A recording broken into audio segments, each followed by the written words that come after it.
Hello everybody, welcome to the Wonky Angle where I talk about electronic music, both new and old. And today, I'm talking about the new album from Faithless, Champion Sound.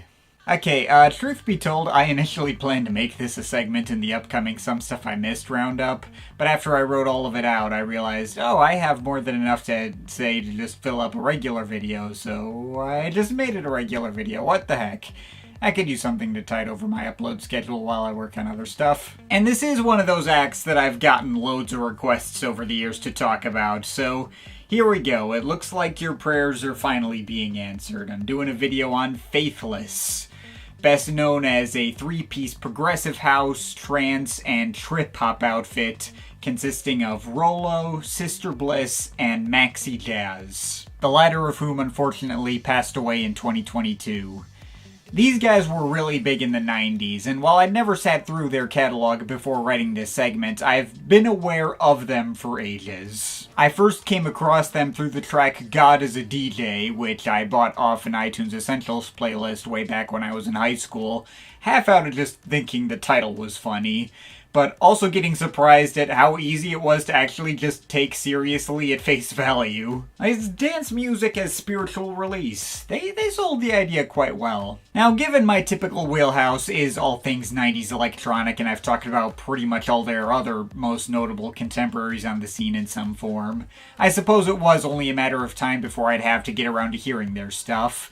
I was hesitant to jump on them the last time they gave me an opportunity with their 2020 album, All Blessed, both since it was near the end of that year and I was getting kinda buried, but also since it came off the heels of Maxi Jazz's departure from the band, and I was seeing mixed reviews around it. Seeing them continue on after Maxi Jazz passed away also didn't help, even if he was primarily just their usual lead vocalist, and the other two were more responsible for producing, so it made sense for them to keep going on without him. But now they have a new album, which I got a couple of requests to cover, and I thought, alright, whatever, let's just jump in and see what I get. So I sat through each of their previous 7 albums, and here's my quick thoughts on their discography so far. Wow! This is one of the most all-over-the-place mixed bag albums I've ever heard in my life. My thoughts on this are nigh impossible to sum up quickly, wow. Okay, so first of all, I really like the progressive house stuff on this album. Like the big hit tracks like Salva Mea and Insomnia, which most people actually remember this album for. They're like really long, but they pack in so many random change-ups and evolutions to make those lengths really feel like they zip by super quick. So yeah, I got the hype for those tracks pretty immediately. Although this album also has a lot of much shorter pop and trip-hop cuts, which are like mostly straightforward sex jams. And as an asexual guy, I could not get into pretty much any of that grand oral dissemination, as it were. I kinda like the track with Dido, but a track like If Lovin' You Is Wrong, in which Maxi Jazz outlines his sexual activity in detail over lots of breathing noises, that was fucking unlistenable for me. Love to Love You Baby, that ain't. And don't even get me started on the track that goes, oh smack, there goes my baseball cap. Why did they pair a chorus that sounds like a school taunt with a serious verse about Maxi Jazz's rough childhood? What the fuck kind of tone are you going for on this thing? I can possibly see how this could hit better for other people who are not ace like I am, and it's certainly not lacking in variety. But at best this is the kind of thing I would just stick to like certain individual moments from, and I don't think it really comes together as a complete whole all that well. I really like this one though, way better than the debut for me, and not just because it has the one song I already knew from them before. This was the experience people told me that Reverence was going to give me, which is weird since it seems like a lot of people view this to be a comparative disappointment. I suppose the trip-hop stuff and the trance stuff doesn't exactly blend together. It's two genres put next to each other without actually combining them. Which, might have led, for instance, Massive Attack fans coming in to be disappointed by the Eurotrash, to quote Pitchfork, and Chicane fans coming in to get bored by all the trip-hop or something. Also, maybe other people really liked the overt sexuality of the last album and were disappointed this album didn't have that, I don't know. But as someone who likes both trance and trip-hop and wasn't into all the sex jams on the last album. I thought both sides of this album sound were about equally well executed. The trance stuff still really soars, even if there's nothing with as many, like, crazy change-ups as something like Salva Mea. And the trip-hop stuff is really earnest and heartfelt without any of the cringy parts, and with some nice bits of social commentary occasionally. And I don't think the two sides of the sound actively cut into each other either. This is way more consistent than I feel like it's typically given credit for. Also cool to know of the existence of an album in which it makes perfect sense that both Paul Van Dyk and Nightmares on Wax were commissioned for remixes. That's going to be one of the only times you're going to be seeing those names together. More of the same kind of stuff as last time. Seems they've set their formula down and stuck with it from here on out. Doesn't have any high points as high as the best parts of their last two albums, but it's still pretty consistently enjoyable. I especially fuck with the lively hip-hop sample beats of Muhammad Ali and the epic trance builds of Tarantula. The tracks with Zoe Johnston's guest performances were a pretty refreshing addition right off the heels of her work with Bent too, so yeah, this is some solid stuff. More of what you'd expect. I guess this adds more acoustic guitars to the mix, brings in a new regular vocal guest in LSK, and it comes together in a really seamless, continuous mix. Whole thing is really good. I'd say this is their second best album behind Sunday 8pm.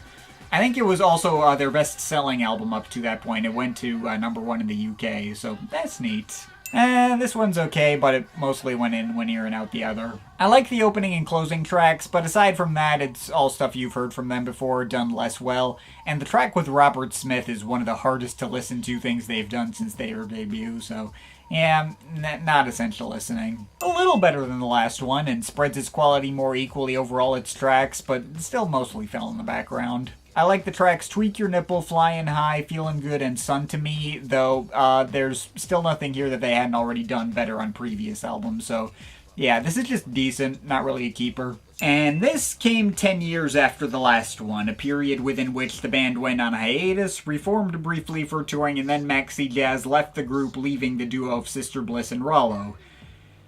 Can't say I had the highest of expectations going into this. And, yeah, I don't know about this one. It certainly has its moments, like the opening stretch and the title track, but it's once again a pretty big mixed bag, with a number of cuts that can come off, like, unflatteringly cheesy, like the weird tribute to their synthesizers or the yelpy samples on What Shall I Do? And hearing all the guest vocalists they brought in to basically do the exact same thing Maxi Jazz would have done, even if they did that because he was not in good enough health to contribute himself, that hit kind of weird. Like they're looking for his replacement. Like, I don't know.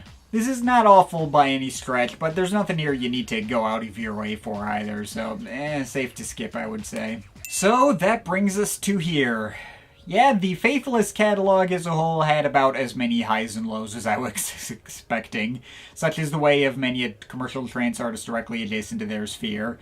But, you know, there was more highs than I expected, actually. I got at least 2 Keeper albums in there in Sunday 8pm and No Roots, and maybe the good parts of Reverence. I'm not gonna say I was super highly anticipating the idea of a new Faithless album in 2025 after Maxi Jazz's passing, especially after that last comeback attempt hit a weird note that I wasn't really feeling. Although I obviously committed to writing all this already, and I guess I was mildly intrigued by the fact that one track on here was 24 minutes long, so I just jumped into this new album. And it turns out it's easily their best work since No Roots. Which is not necessarily saying a lot, but yeah, I had a lot more fun with this than I expected. This is good. If you hear any of the tracks from this album on their own, it might not stick out to you as anything special in the grander scheme of the ongoing house and progressive house scenes. But what I thought was really cool about this album was the structuring of it. The project is separated into 4 mini-suites, one of which is just the above-mentioned 24-minute track called Book of Hours. And while each of the other 3 suites have a selection of different tracks, those parts all segue together so seamlessly and, like, directly trade ideas and even melodic motifs off each other where it almost feels like we've gotten 4 lengthy tracks instead of 1 lengthy track and 12 shorter ones. By the way, I would highly recommend purchasing a digital download of the album directly from their official site over streaming it. From what I can tell, on pretty much all major streaming services, certain tracks are replaced with their isolated single versions, and that does actively cut into the flow of the album in comparison to the much more seamless album versions you would get both on physical editions and that digital download from their website. Also, said download is only £5, which is surprisingly cheap, and you get 3 extra remixes, which I didn't actually bother to listen to. So anyway, yeah, 4 sides to this album. The first side is called Forever Free, and comprises the first 4 tracks. The album's intro track, just called Forever Free, contains one last posthumously released verse from Maxi Jazz himself, and is surprisingly punchy and attention-grabbing. Like, it starts with a big and the way a track like In Your Own Groove, with its simple reassurances to let the music set you free over its standard house progressions, the way that track like really ramps up and builds perfectly into the 7-minute trance epic Fugitive, that is really exciting. That's possibly my favorite part of the album. Also, Peace and Noise is a nice foot-tapping coda as well, if a comparative anticlimax. Side 2 is called Phone Number and focuses on a set of romantic house ballads that do well to hit on the emotional qualities they're hitting on, and the way the same melodic motifs keep reprising and find new contexts over their low-key introduction in Meeting, to the more up-tempo Driving, to the more down-tempo and spacey Thinking, which had a whole little progressive synth-inspired section at the end, which was pretty dang cool. Side 3 is Book of Hours. That was obviously the part I was looking forward to hearing the most for obvious 24-minute related reasons, and yeah, it's a big, long, mostly ambient, down-tempo epic, with lots of breezy, shuffling breaks and cool evolutions and sidetracks, including some especially pretty choir and string sections that get whole sections to themselves. Pretty much lived up to my highest reasonable expectations for it. And finally, the last 5 tracks make up Side 4, itself just called Champion Sound.